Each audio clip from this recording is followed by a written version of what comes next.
Nah, Bapak dan Ibu, kita langsung masuk ke pembicara ketiga. Saya mohon izin membacakan CV dari pembicara kita yang ketiga. Nama Bapak Aman Suparman, lahirnya di Bandung, Januari tahun 82. Nah ini Bapak dan Ibu menarik. Pertama tadi Pak Dr. Amir Syah Tambunan, 63. Sekarang pembicara kedua sampai keempat ini milenial. Masih milenial karena kelahirannya 80 ke atas. Ada Pak Nur tadi 81, terus Pak Aman 82, nanti juga Pak Aften 81. Jadi ini masih milenial semua. Jadi kalau kita bicara milenial itu yang nggak selalu anak muda yang banget anak muda lah ya. Ini kita juga masih masuk kalangan milenial. Untuk histori pendidikan beliau di S1-nya di STMB Bandung, S2-nya di Universitas Widyatama Bandung, dan beliau baru saja menyelesaikan S3-nya di Asia University di Malaysia, sehingga beliau mendapatkan gelar PhD dari Malaysia. Saat ini beliau menjadi Direktur Utama Periska Cipta Niaga, lalu juga Komisaris PT Tampomas Cipta Pesona, dosen juga di Pasar Sarjana Unpad, dan juga Ketua Yayasan Amani Foundation. Untuk organisasi, beliau juga di APKINDO Jawa Barat, Ketua Umum, lalu ada juga Wakil Ketua Umum Bidang Koperasi dan UKM Kadin Jawa Barat, Ketua Bidang Industri dan Perdagangan HIPMI, lalu Kompartemen Tekstil dan Badan Pengurus di BPP HIPMI, lalu baru saja terpilih menjadi Dewan Pakar di Masyarakat Ekonomi Syariah di Pusat. Bapak dan Ibu, beliau salah satu terobosan yang mungkin paling dikenal oleh masyarakat adalah beliau salah satu pencetus produksi kaos kaki bersertifikat halal pertama di dunia. Nah ini diproduksinya juga di kampung Pak Nur di Sumedang ya, di Tanjung Sari. Di kampung. Jadi ini juga sudah diekspor ke Malaysia, Singapura, Thailand Selatan, dan Australia. Kepada Pak Aman, waktu dan tempat online kami persilakan. Baik, bismillahirrahmanirrahim. Assalamualaikum warahmatullahi wabarakatuh. Waalaikumsalam warahmatullahi wabarakatuh. Yang saya hormati Buya Sekjen, Dr. Amir Syah Tambunan MA, tadi sudah berbagi ilmunya yang luar biasa, dan terima kasih sudah berkenan hadir di forum yang sangat luar biasa ini. Tadi Pak Nur Effendi juga dari Rumah Jakat, CEO yang luar biasa. Tadi Pak Helma sampaikan profilnya luar biasa. Cuma nggak nyangka ini kelahirannya tahun 81 Pak Helma gitu. Tapi penampilannya masih muda. Nah saya yang 82 malah kelihatan lebih tua ini. Jadi malu juga katanya kan. Gitu. Golongan milenial kita. Yang ketiga ada Dr. Oktri, ini dosen yang luar biasa, CEO di PT Mulia. Ini host yang tadi sangat luar biasa menyampaikan ulasan atau kesimpulan-kesimpulannya. Saya tadi sedikit diperkenalkan sebagai praktisi ekonomi. Mungkin ada profesi-profesi lain, tapi utamanya sih saya sebagai praktisi bisnis, khususnya di bisnis bidang tekstil. Mimpi saya sebagai pengusaha, sebagai umat Islam, bisa menghadirkan produk yang akan jadi solusi buat umat Islam. Tentu yang halal dan toib, seperti yang disampaikan tadi sama Buya Sekjen. Soka kurang lebih sudah hampir 10 tahun, dan saya berbisnis sudah hampir 20 tahun di bidang kaos kaki, dan diperluas di bidang tekstil lainnya. Saya pikir masalah keumatan ini, dengan judul yang luar biasa, tadi umat berdaya menyongsong masa depan. Berdaya seperti apa? Dan masa depan seperti apa yang akan kita cari solusinya? Yang pertama berdaya. Saya sepakat tadi yang disampaikan sama Pak Nur Effendi, perlu saya ceritakan sekilas, mungkin mohon maaf, perjalanan hidup saya tidak mulus, tidak sehebat atau tidak senyaman yang orang lain lihat. Saya mengalami fase di mana saya jadi mustahik.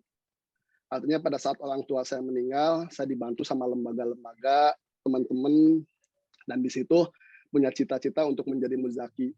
Makanya alhamdulillah, di samping saya berbisnis, saya berusaha membantu teman-teman membuat sebuah usaha yang bisa ngasih manfaat buat masalah keumatan ini.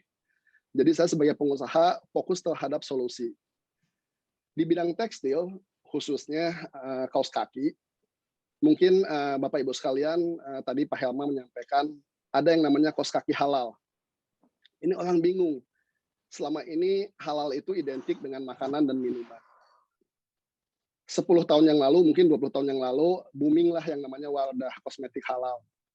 Dan saya pada saat kuliah di Malaysia mulai terbuka bahwa produk halal itu bukan sekedar makanan dan minuman. Artinya banyak produk-produk yang digunakan itu harus halal, harus baik, toib. Sampai munculnya Undang-Undang JPH tahun 2014 bahwa produk yang digunakan umat Islam itu harus halal dan toib. Masalahnya, kenapa tidak ada solusi?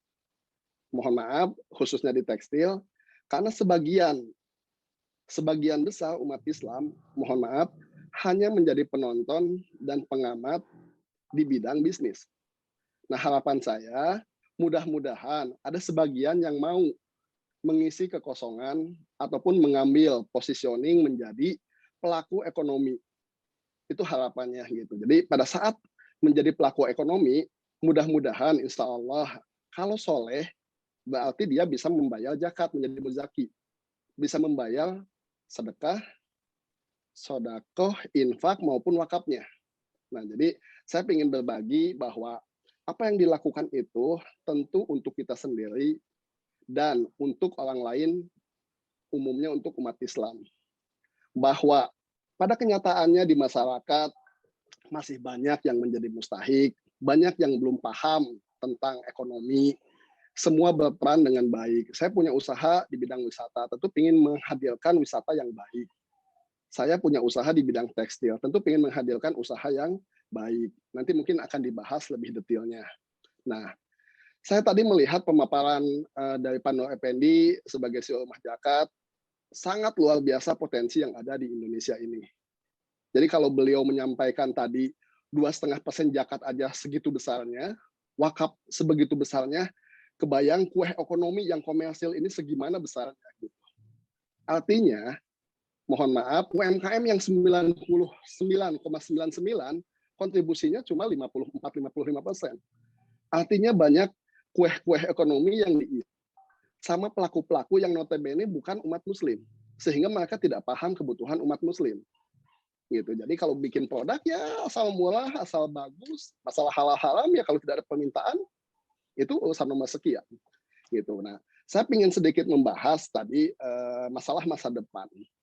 Saya ketemu dengan teman-teman dari Mulia menyampaikan permasalahan umat. Salah satunya dengan di situasi pandemi ini meningkat orang meninggal. Kesadaran orang terhadap kematian makin tinggi dengan adanya pandemi ini.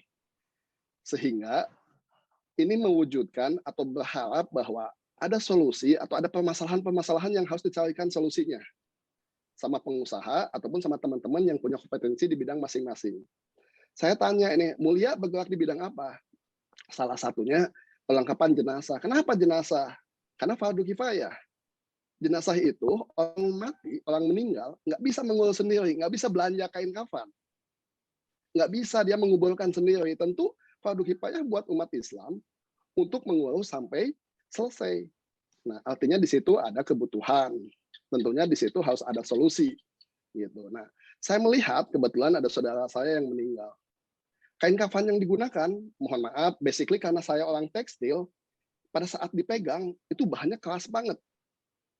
Artinya pada saat dilihat, ini otaknya otak bisnis, otaknya otak sebagai pengusaha tekstil, bahwa bahan yang digunakan itu mayoritas polyester, artinya dari plastik. Saya langsung berhitung berapa banyak orang yang meninggal.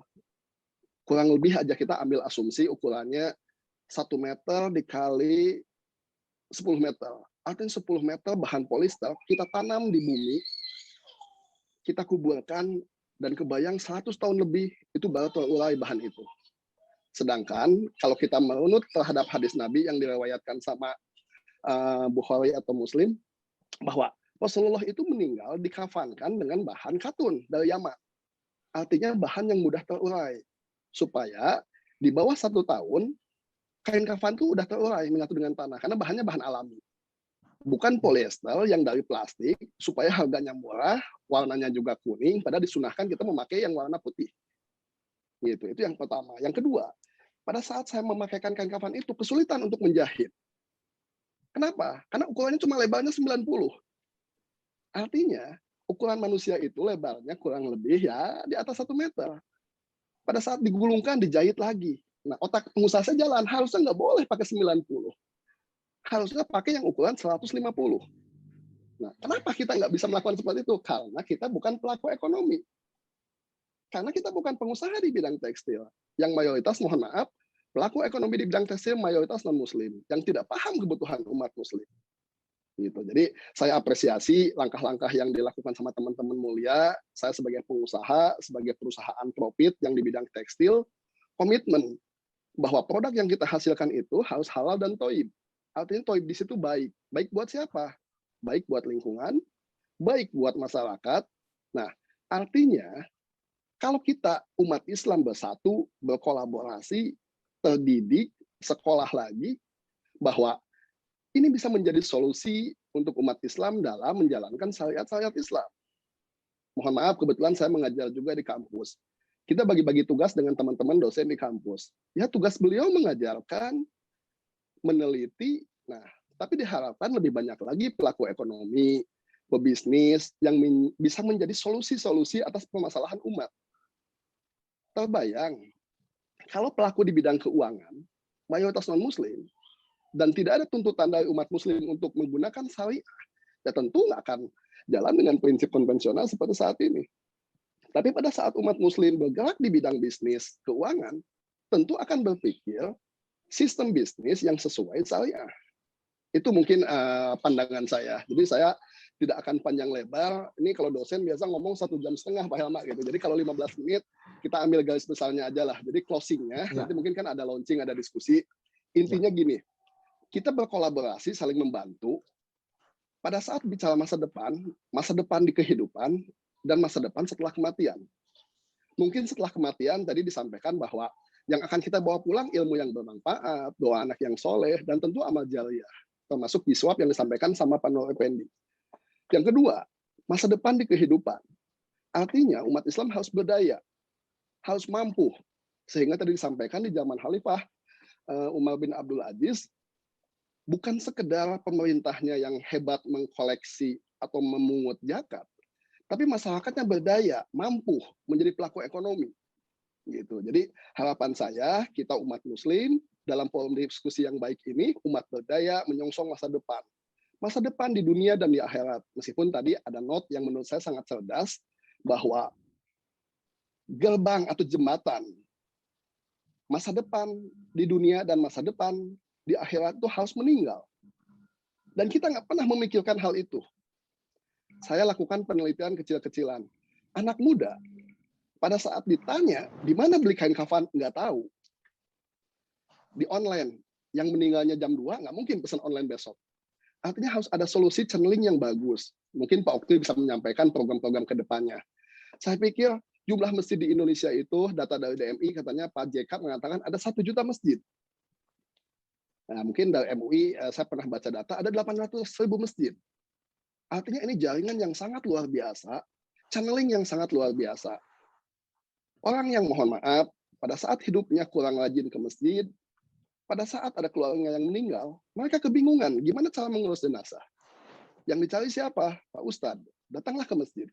Nah, dengan pandemi ini, banyak sekali jumlah kematian itu meningkat. Ada yang malam. Terbayang nggak sama Bapak Ibu sekalian, pada saat saudara kita meninggal, kita nggak punya persiapan ke arah sana. Padahal kematian adalah sesuatu yang pasti. Gitu. Jadi harapan saya, pengusaha-pengusaha bisa menjadi solusi. Termasuk PT Mulia ini bisa menjadi solusi dengan menyediakan pelengkapan alat jenazah. Orang tua dulu, itu di lemarinya itu selalu menyediakan kain kafan. Nah, kalau saya anak muda, mungkin yang dikatakan milenial, jujur saja kalau lihat kain kafan di lemari takut gitu kan. Gitu. Nah, kenapa? Mungkin belum siap untuk menghadapi kematian. Gitu. Nah, di sisi lain, pada saat di masjid menyediakan kain kafan saja atau mungkin tikar saja. Artinya ada kebutuhan-kebutuhan lain mungkin, ada kapur baru, ada peralatan lain yang harus disediakan sama umat muslim. Kebayang kalau meninggalnya jam 11 malam, jam 1 malam, kita mau cari kemana? Tentu yang terdekat. Kalau nggak RT, ya berarti masjid. Gitu. Nah, artinya harapan saya, umat Islam memikirkan untuk menjadi pelaku ekonomi, mencari solusi atas permasalahan umat ini. Gitu. Salah satunya ya tadi, masalah kepengurusan jenazah. Yang bagi saya, kebetulan orang tekstil, kain yang digunakan itu harus katun. Terbuat dari kapas, supaya mudah diurai. Artinya sesuai hadis Nabi atau sesuai sunnah Nabi yang sudah dicontohkan kepada kita semua. Yang kedua, harus toib, harus baik. Artinya kita nggak boleh meracuni, nggak boleh merusak lingkungan. Lingkungan itu harus kita pelihara gitu. Kebayang kalau plastik itu ditumpuk berapa juta, akan merusak, mencemari lingkungan. Gitu. Jadi harapan saya ke depan umat Islam lebih peduli terhadap lingkungan dari segi ekonomi maupun sosial. Mungkin sekian dulu. Ini paparannya mohon maaf agak terbatas 15 menit. Kita bisa diskusi di lain kesempatan. Dan kalau ada beberapa pertanyaan bisa disampaikan karena ini hari Jumat, kita harus sesuai jadwal jam 11 harus selesai supaya ada waktu untuk diskusi dan mencari mungkin ke depan forum-forum lain, diskusi-diskusi lain yang akan menjadi solusi keumatan. Terima kasih. Mohon maaf kalau terlalu panjang. Billahi taufiq wal hidayah. Assalamualaikum warahmatullahi wabarakatuh. Waalaikumsalam warahmatullahi wabarakatuh.